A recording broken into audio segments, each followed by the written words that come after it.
Hi, everybody. Welcome to the OnStage Blog Theatre Podcast. And today is very exciting. We are getting all refined and old school. We're talking about Shakespeare today. It's going to be really fun. And I'm theater critic Rachel Wagner, and Jax is here. Rachel, it's not very often I get to be refined, so I'm Yes. excited to be doing this today. Yeah, I would love to do the intro in iambic pentameter, but I am not that talented. I'm not that gifted. So here we go. But today it's very exciting. We have a special guest with us today. He played the man himself in a recent production of Shakespeare in Love. We have Josh Egbert here. And Josh, thank you so much for coming on the podcast. Oh my gosh, thank you so much for having me, Rachel.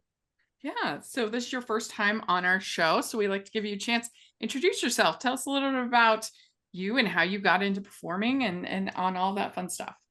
Okay, oh my gosh. So I have been performing since I was about 5 years old, and there was an after-school arts program when I was in kindergarten, and they did one scene from Macbeth, and I played Seton.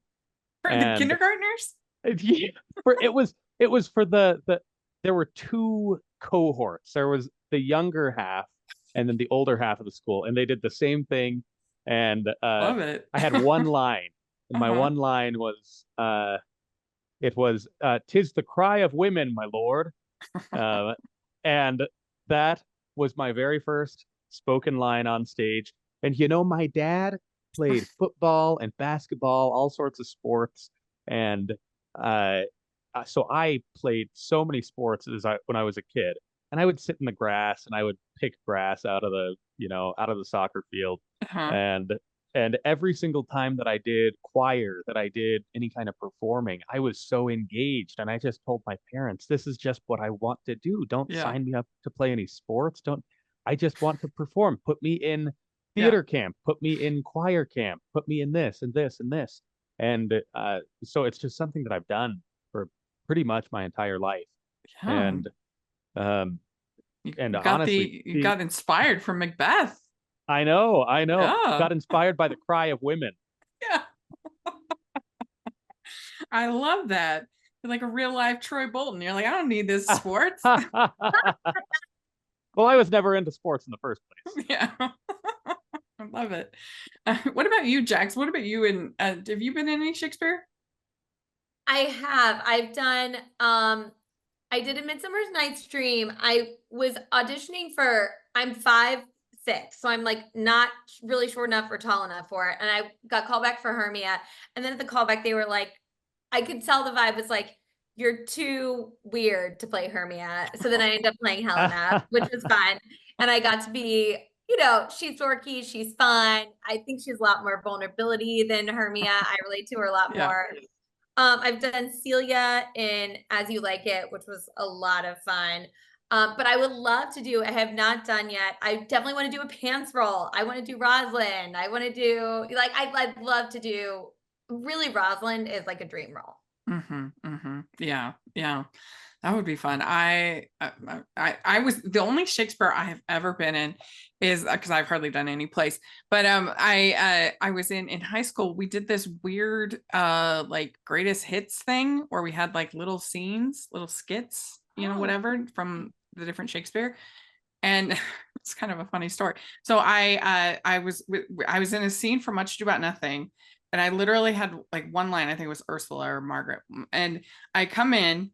And my mom had made my dress, but it had started to kind of fall apart, and my dress snagged on like because it was this horrible old stage, and it didn't expose me or anything, but it was like this loud rip, like everybody in the audience was like, and thankfully, thankfully it wasn't, it could have been worse, but when something like that happens, and it feels like, because I'm supposed to be off stage at this point, I'm like, but so that's my most memorable Shakespeare moment was. I love that it's just like that, like a fully sound studio rip that just so loud. Yeah, that's happened to me many a time. For sure. Splitting my pants on stage. Yes. I've never split my pants, but I did pee my pants on stage once. Oh, you Not to did? brag. In a production of Call Me Madam in Summerstock, I was in the ensemble, so like I was not the focus, and something happened on stage.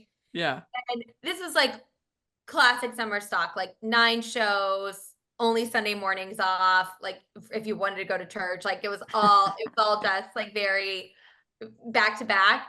And we would get like punch drunk and someone did something funny and I could not, like I didn't laugh, but I was trying to hold it in and I peed my pants. Jax, I feel like you could use this to build up your like acting cred. Be like, not only am I too weird for Hermia, but I also Peed my pants on stage. like that's how hardcore I am. That's how hardcore. You're right. Special skills on my resume. Gotta put that on there.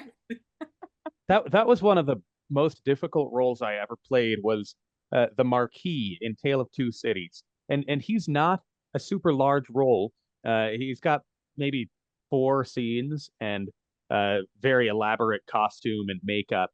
And I was thrilled to be cast as that role, partially because it would be so easy to do. It would not be very involved. But they were like, hey, he's in very few scenes in Tale of Two Cities, so we're going to double you into the ensemble.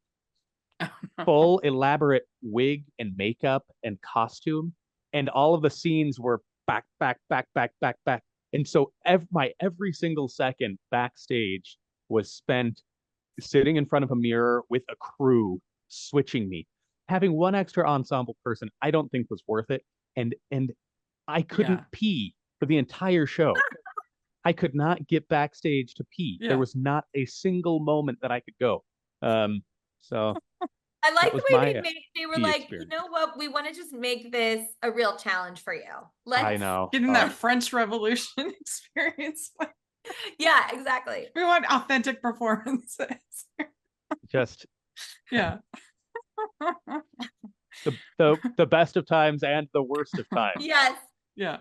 Well, I do have a great like fondness for Shakespeare, because in some ways it was one of my first introductions to theater, because when I was little, I really craved anything that to me felt like grown up, like big. I hated being a kid and being told what to do, and I was really like that. And so my dad took me to the Utah Shakespeare Festival when I was looking at the past lineups. And the first year that we went was 1991. So I was 10. So that was pretty early, for someone to take their kid to the Shakespeare Festival. But I remember we saw they did Blithe Spirit, so non-Shakespeare that year, and then The Merchant of Venice. And I remember that. And we went a couple of years, me and my dad, to the Shakespeare Festival. And the Utah Shakespeare Festival is maybe it's one of the leading, I know Oregon's really well known, but it's Tony Award winning festival here in Utah. It's all, professional, it's equity, it's really great. And so I've been a number of times, and I just came back from a trip to the festival last week. That was part of the reason why I wanted to do this episode. But Josh, have you ever gotten down there to Cedar? So I grew up all over the place when I was a kid. I'd move about every 2 or 3 years. And theater wasn't like really my big thing. I loved doing it, but I've only ever taken one theater class. I was a sophomore in high school, and the group took a trip from Arizona up to the Shakespeare Festival, and we saw several shows. And that was the first time that I really started getting into it. And it was the first time I'd ever heard of Les Mis. And that was the show that they did that year. And I was so inspired by it. I think I listened to the soundtrack or to the Broadway recording like 6 or 7 times in a row. They also did Hamlet. We also saw Stones in His Pockets. And it was just wonderful. And the craziest thing is the guy who played Jean Valjean, a few years ago, I was able to play Judge Turpin with J. Michael Bailey as Sweeney Todd. And that moment of being under his razor was just sheer euphoria as a performer. Like I got to sing a duet with somebody who was a major inspiration from my childhood. Oh, I love that. And that production, that was, I mean, I've seen Sweeney Todd a number of times. I've never seen it on Broadway, but that was such a great production. I mean, especially for community theater, that was excellent. And you could tell that it's like, I'm not surprised to hear that lead had that kind of chops, because he was great. Oh, and every single person in the ensemble, it was like everybody was had a master's degree in music or had been a choir teacher for 20 years. They were so good. And I feel thankful that I had the easiest role in that entire show, and it was still extraordinarily difficult. Yeah. What about you, Jax? Have you been to a Shakespeare festival kind of thing experience?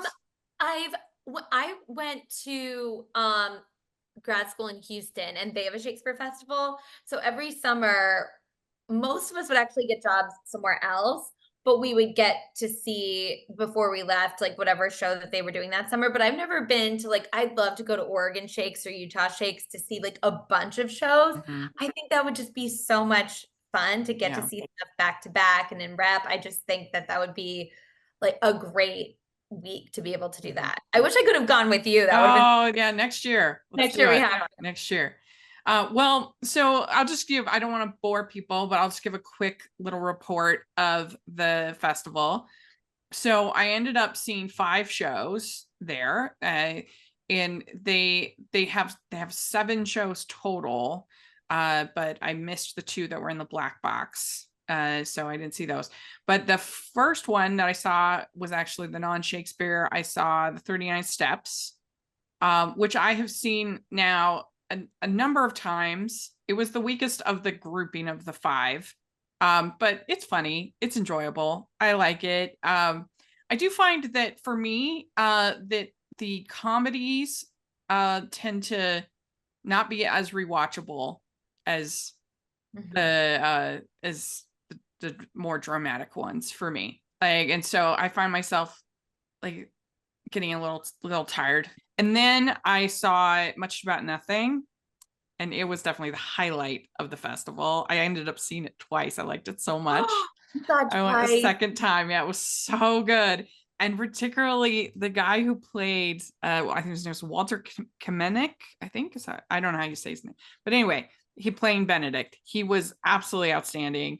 He was so charismatic. He just owned the stage, and you could tell the whole thing was like very carefully directed, which I really appreciated. That, like, for instance, in they call it the gulling scene, when everybody's overhearing all of they're trying to trick, they call it the gulling scene, the eavesdropping scene.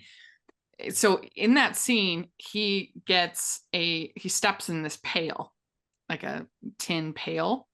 And then he ended up with the pail on his foot, like the entire scene. So like, it's a scene that's already funny, but because he's got this like pail on his foot, it made everything even more funny. And it was that kind of attention to detail, and that really made a big difference. And so it was so good. It was so good. And it was so interesting too, in the talkback, they said that part of the reason why Much About Nothing is so much more popular and accessible than a lot of other Shakespeare's is because, I guess, it has the highest rate of prose versus poetry. Yeah, that's what I thought. The dramaturg was saying that it was like 70-30, and others are a lot more poetry. So those are less accessible than Much About Nothing, which I thought was kind of interesting. I could totally see that, because I feel like the Beatrice and Benedict banter is like so snappy and so good. Yeah. That makes sense to me. Like, I wouldn't have thought that, but you saying it makes total sense. And then I saw Winter's Tale, which I had never seen before. And I don't know why it's not done more. It was actually, I was like, oh, this is going to be really boring. It was actually really good. It's like a good story. It's got drama. It's got humor. It's got a little bit of everything. And so and it's got this great scene with this bear, with this puppet. I was gonna say, that's one of my favorite stage directions is Exit Pursued by a Bear. Yeah. It's great. And then they did Henry VIII, which was they've only done 3 times in the history of the festival, and because they try to go through the whole canon eventually. and so it's not done very much. But it was kind of fascinating just to like look at a propaganda play from that era, because they were the King's players. This was that wasn't that far removed from, like Right. Queen Elizabeth was there and everything. Anyway, so it was kind of interesting to watch, but a little dry. You see why it's not done that much, but it was interesting. And then I saw Taming of the Shrew, and unfortunately we got there was lightnings, the outdoor theater, and so we only got the first half. They did give us a credit, so but it was interesting because they did like a play within a play. So they did the Christopher Sly introduction and everything, and I like that, but they really wanted to hype up like that this is a fantasy, this isn't real, I think, to temper the more violent kind of aspects of it, or the problematic. But I think they went a little too far. They had Bianca's hair looked so ridiculous. She looked like she was Cindy Lou Who from The Grinch. Like, she had all these braids all over her hair, and everybody's hair was bizarre, and the costumes were strange, and there was this like really trippy background. It was just too much. Like, it's distracting, I think. So they need to find like a middle ground between. Yeah. Doesn't have to be gritty realism, but let's not it's not Dr. Seuss. Yeah, and I'm curious how that last monologue for Kate to deliver is, I feel like it's very tricky. Yeah. All the performances were all excellent. So yeah, it was a bummer I didn't get to see the whole thing. That's why you didn't get to see the end. Oh, yeah. It's a funny show, though. Really funny. Yeah. Well, so that's my report on the festival. Definitely the highlight was Much Ado About Nothing. It was so good. Oh, there's sometimes when I see a show, I just wish, could this be a permanent residency? Because I would just keep going. Yeah. I would just keep seeing it over and over and over. Rachel's like, this is my weekly Much Ado About Nothing. But not only have I seen you as Shakespeare, Josh, but I saw you in Shakespeare because you were in Hamlet at the Parker, right? Yeah, I was in Hamlet at the Parker. I played Rosencrantz, and it was a blast. Holy cow. Oh, that's so cool. Parker's the one I've been telling you about, Jax, where they have themed concessions. Oh my gosh. Yeah. Everything should have themed concessions. When Rachel told me that, I was like, why are we not taking advantage of this opportunity? It makes it such a fun, immersive experience. Yeah. Love that. The theme for Hamlet, it was like little mud pies with a skull candy on top, and the spoon was a little shovel. Yeah. It's I love it so much. I ate like 12 of them. Yeah. You'd have to. Yeah. They're doing 12th night right now. It's fantastic. Oh my gosh, what are their concessions for 12th night? Oh, it was just like they had like what was it, like Malolio's trail mix. I mean, it was a stretch. But like, that's okay. They're trying to make it happen. I respect it. Yeah. I respect it. They're really great. But let's talk about Shakespeare in Love. So this was at West Valley Performing Arts, and how did you feel like going into this, like playing Shakespeare and like just taking on such a project? Oh my gosh. Well, it was quite scary and very, very exciting. When I saw the audition notice go up, I had like medium length hair, and I was like, you know what? I actually look kind of like Shakespeare. And so I just didn't cut my hair for an entire year. And I loved the movie. I'd only seen it once or twice, and so I wasn't. I knew the concept basically, and so it was so thrilling to be able to play that role. And going into it, I'm a musical theater guy mostly, and it's really easy for me to learn music, and the lines take me a little while, even when I'm in a musical. And to play Will Shakespeare in that show, it was, I swear, 10 times as many lines as anything else that I've ever done, because there were so many monologues, there were so many scenes, and I never really left the stage. And so the memorization was a huge thing. I actually have my script right here. And Oh my gosh. it's like it was crazy, the amount of work that went into it. And starting out, um, I just have to mention my immense amount of gratitude to my Viola de Lesseps, Yeah. to Jillian, because we had such a tight partnership throughout it, and she's one of the most warm and kind and overwhelmingly positive people that I've ever met, and so humble, and we developed such a tight partnership throughout the entire thing that we would just work and work and work and run through lines, always ask each other how we were doing. I felt incredibly comfortable with her. And so we're still, good friends to this day. And I hope to do many more projects with her because she was just so lovely, so wonderful. Well, in my review that I wrote about it, I said, I think even if you don't like Shakespearean plays much, you still might like Shakespeare in Love at West Valley Performing Arts Center. The chemistry is so good and the story is so compelling that I can't imagine not being entertained by it. Oh, that's so Great, Rachel. Rachel, you got to review something that I'm in. I love that. But it's a really, I love that you said that, Rachel, because that's a really good entry point for people. I think sometimes people are afraid to like delve into Shakespeare or anything to do with Shakespeare. So that let them know that, hey, this is accessible. You'll like this. Mm-hmm. Well, and I just felt like you two had like such great chemistry. And so I can tell that you had a closeness. It read from the audience, so we could tell. Well, a huge portion of the credit definitely goes to the intimacy coordinator, Liz Whitaker. And here's why. I had done roles that were romantic or had intimacy before, but nothing quite like that. That was a lot. Yeah. That was a lot for me. And it was so interesting to be able to approach stage intimacy from an analytical perspective of like, how do you build the tension? How do you release the tension? How do you include humor here?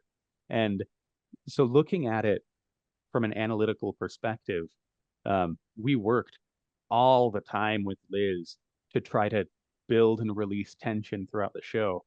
And I think one of the reasons why she's so good at that, yeah, she's an intimacy coordinator, and so it's kind of her job to help keep us safe. But she's also a romance novelist, and so she's very good at developing a steamy story. So that was a huge part of it, and both Jillian and myself were blown away throughout the entire thing and it was kind of eye-opening as well of like you have these tools as an actor, as a performer. You can act, you can dance, you can sing, but then there's also the stage intimacy, and it felt kind of like unlocking this whole new mode of storytelling and learning to understand it and learning how to utilize it to kind of convey emotions to the audience. Like we'd love for them to be thinking and feeling this way right now. Oh, it's getting too much. There has to be a touch of laughter here in order for us to reset so we can rebuild that tension. Because we just wanted everybody on the edges of their seat the whole time, knowing that things are gonna work out in the end, and then things are not gonna work out in the end. We wanted to have just a lot of tension added to the show as well. So that was very, very fun learning from Liz, and I hope that I'm able to play another role like that at some point because it was I think crazy. It would help you connect with the character, especially for this kind of a story, which is a love story. So like you need to be able to connect with the character. And that was something that I thought about the show as well, is I thought, I'm no Shakespeare expert. And the guy who was my swing, Josh Durfee, he also fight choreographed the show. His degree is in Shakespeare. And he has performed at the Shakespeare Festival. I think he did like 6 or 7 years with his wife. Brilliant and so incredibly knowledgeable. And so it was kind of intimidating to me having Josh Durfee, the Josh Durfee, who I've looked up to for years, be my swing. But kind of the way I looked at it, I was like, this is Shakespeare before he became Shakespeare. Yeah. He's written a few Mhm. plays, but this is just some guy. And Yes. I don't mind playing just some guy. Yeah, that's true. That's a good point. In fact, in my review, I said I said I completely bought that Josh Egbert and Gillian Joy were crazy in love with each other, and it attaches you to the journey of the couple. I also enjoyed all the supporting performances, especially Sonia, Rosado Mon as Queen Elizabeth. All the costumes by Emma Stringham are outstanding, and the fight choreography very well done. So I did notice. I noticed choreography. The fight choreography. Oh my gosh. Yeah. With Stephen Kerr, with Henslow grabbing Yeah. the manuscript and running around the outside of the stage and then back on. Yeah. Just Yeah. all those little bits that made it so funny. Yeah, I could tell it was very carefully directed, very well directed. And so it must have been, there's so many different elements to try to, I always think the director's job is so interesting, like just balancing so many different things all at the same time. I think one of the things that was most impressive was that Kate was able to make it work in theater in the round. Because there's all of the scenes from the play within a play that you would be challenging to do. Yeah. Would be challenging to do, and I think she did a great job with it. Yeah. What do you think about all that, Jax? Have you like played ever? I mean, I assume you played a romantic lead, like this kind of similar part, had this experience? I've worked with fight choreographers, but I've never worked with an intimacy coordinator. And there's one particular experience that I have when I was doing a production of Ivanov, and our fight choreographer was also the guy playing Ivanov, and we had a lot of intimate scenes and a little bit of violence. And at one point he like just got caught up in the dress rehearsal, like with emotion, and like went for my neck. And I was like, what are we doing? But he was the fight choreographer. So there was like really no one to go to at that. And this was like before I joined the union. And I was like, I don't know who to tell. But I just went up to him after the thing and I was like, yeah, that can't happen again. I was upset. Yeah. Did he apologize? I mean, he was one of those guys who it still is one of those guys who is very just like caught up in the moment. And I'm like, yeah, me too. But like, that's like, changing like certain moments and responses and not like strangling. Yeah. So and all throughout grad school, we had done a lot of fight choreography, and I was literally, out of our 8-person class, I was the worst person. Like I just couldn't, it was like no one wanted to be paired with me. I just could not get it together. So I really wish that in productions that I had done, we would have had an intimacy coordinator, because I feel like it's a really tricky thing to navigate, not only with like levels of comfortability, but also, as Josh mentioned, with actually having it serve the story and build that tension. I just think it's such a vital component. Yeah. Well, that was something that for me, having an intimacy coordinator made all the world of difference, because it had been years and years and years since I had played a role that would require any amount of that. And so I was freaking terrified. And that was something that Liz kind of taught us. She was like, different actors are going to have different levels of comfort, and there's kind of this spectrum of where you'll fall from. You need exact choreography to freedom to explore within strict boundaries. And most people are somewhere on this spectrum. And I found myself becoming more comfortable with just very strict boundaries, because then it felt like I can fully be the character. Jillian can fully portray her character, and we'll have a great framework to work in, but we won't need to be focused so hyper focused on it as though we're moving our feet with dance steps. Right. Instead, we just knew exactly what to do, exactly what not to do.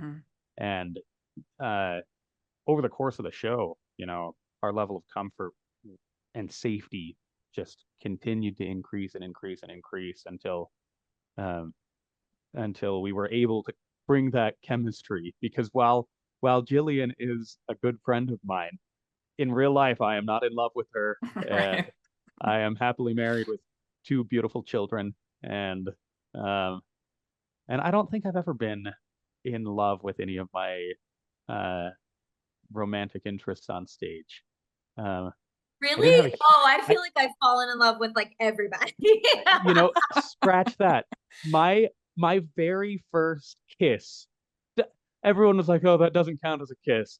It was in high school. It was in Curtains. I was Frank Oh, Chaffee, okay. and then the girl playing, I forget her name, and it was in that rehearsal was my very first kiss, and she was beautiful. Her name was Sydney, and I was freaking out because I was an awkward looking teenager, and I Yeah. know girls really liked me in high school or anything like that because I was a dorky kid, and so that was like freaking terrifying to me.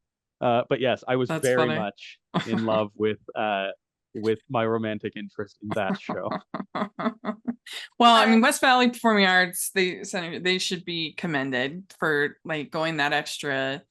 And I mean, it really made the show so much better. It really did. So, well, I realize this is like a fictionalized version of Shakespeare's life, but do you feel like you learned something about the man from playing him? Oh, I learned a ton about the man from playing him. I throughout the course of the show and the year leading up to it, I read almost every single Shakespeare play. I watched a ton of recordings of Royal Shakespeare Company, and did as much research into his life as I could, which there's hardly anything out there. There's hardly any records left about who he actually was, what his personality was like. And so I think you kind of have to glean it from his work, the sort of person that he was. And so that was kind of a fun puzzle to put together. I studied psychology in college, and among the uh, psychiatry world, Shakespeare is actually known as the first psychiatrist. Oh, wow. Because his characters are so realistic. They're so realistic. Yeah. And he had such an understanding of people's psychology, the depths of their subconscious.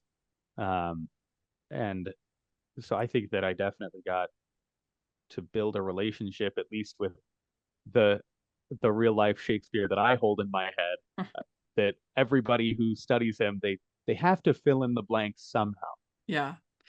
Well, it was interesting at the you're talking about learning about him through his work.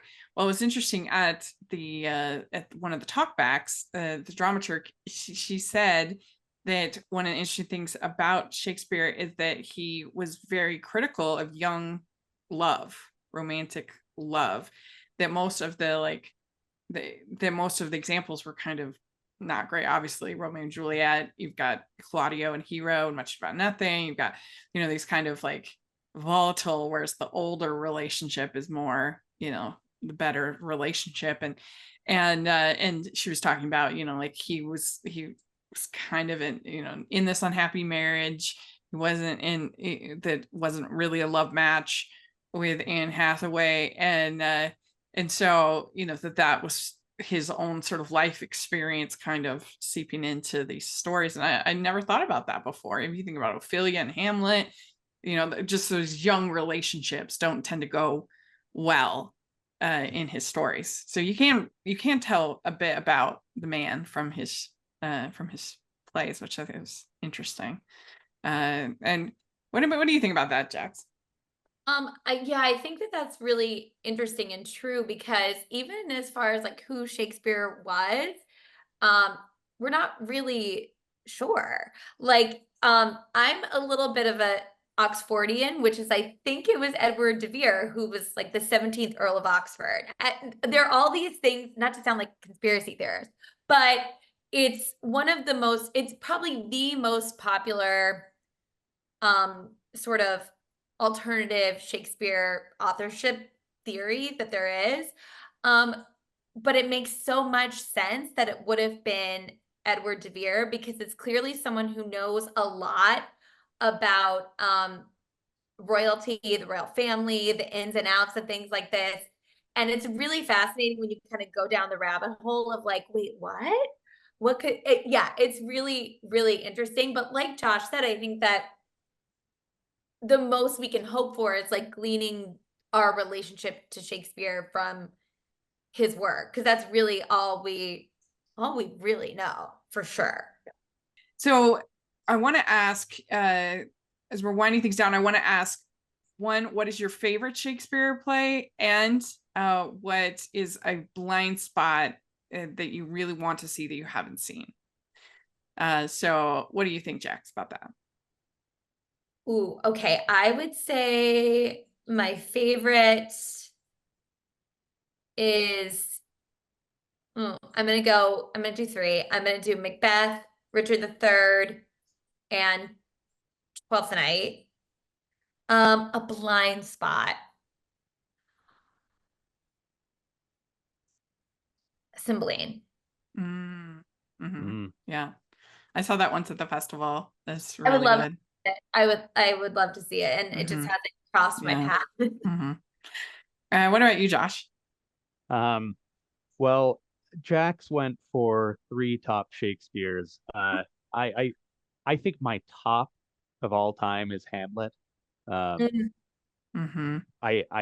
love Hamlet, and I think it can be interpreted in so many different ways. And I think it's so relevant today as to the psychological state of my generation, of Gen Z, of I just think it's so fascinating, and I think it's a great story too. Another of my top is definitely King Lear. I love King Lear.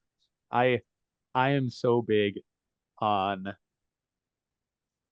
boring, stuffy tragedies. I love them. I think that they are because I love something that I can think about constantly. You're like, the more boring, the better. And then I really love Twelfth Night as well.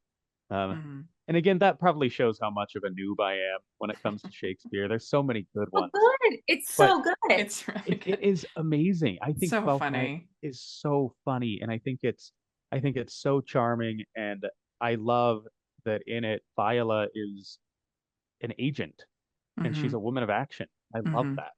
And that was, you wanted to talk about another one that I did.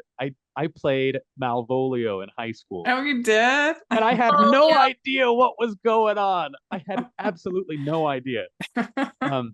As for a blind spot, this is how little I know. I have to look up a list of all of his plays.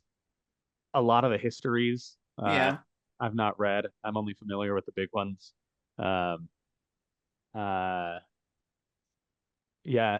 Antony and Cleopatra is one that I'm actually kind of surprised that I have not read or seen or know anything about, because simply based on what I know about it, that it seems like it could be in terms of I've never seen that one, so that would be a blind spot for me. Well, Rome, ancient Egypt. Well, my favorite is either Macbeth or Much Ado About Nothing or Twelfth Night. Those are definitely my top three for sure. And I saw the most amazing at Macbeth at Twilly Valley theater players, or anyway, it was an outdoor, it was literally like carved into the mountain, and the where you sit, and they're down below, and like there was like a deer that came up during the production. There was like a deer. I was like, oh my gosh, it was really cool. But so that was an amazing experience. But I love Macbeth, so that might be my favorite, or Much Ado. Did you see that But they're doing it at the Parker next year? oh yeah, oh, it's gonna be so good. Oh, they're amazing. Well, but as far as my blind spot, I've never seen Julius Caesar. I would love to see it. So that would probably be up there for me. And I haven't seen that many of the histories. I think Henry V is the only one, and then now this Henry VIII. I would like to see Richard III. I've never seen that, so that would be cool. I've heard that's good. So, well, very good. I know we have to wrap things up, but thank you so much, Josh. And you have 2 exciting projects coming up. If you want to pitch? Yeah, so I'm playing Cinderella's Prince at Centerpoint Theater, Monday, Wednesday, Friday cast. We're in the middle of rehearsals. It's a blast so far.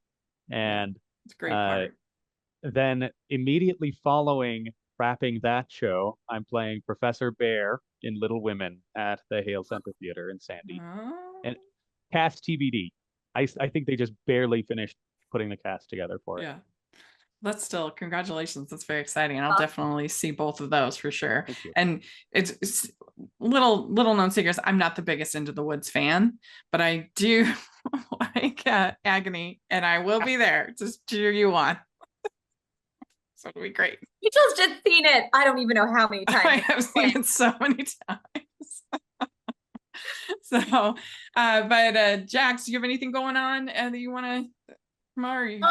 If you're, I think this is when you are, before you get to New York, but I have an immersive show that's running. It's like an escape room, adventure, walking tour, immersive theater thing that's running Saturdays until September 14th. Oh, nice. So, oh, that's cool. You come early. Oh, that sounds fun. Welcome to come. Well, yeah. You should definitely check out, we had kind of a Shakespeare themed week this week over at Hallmarkies Podcast.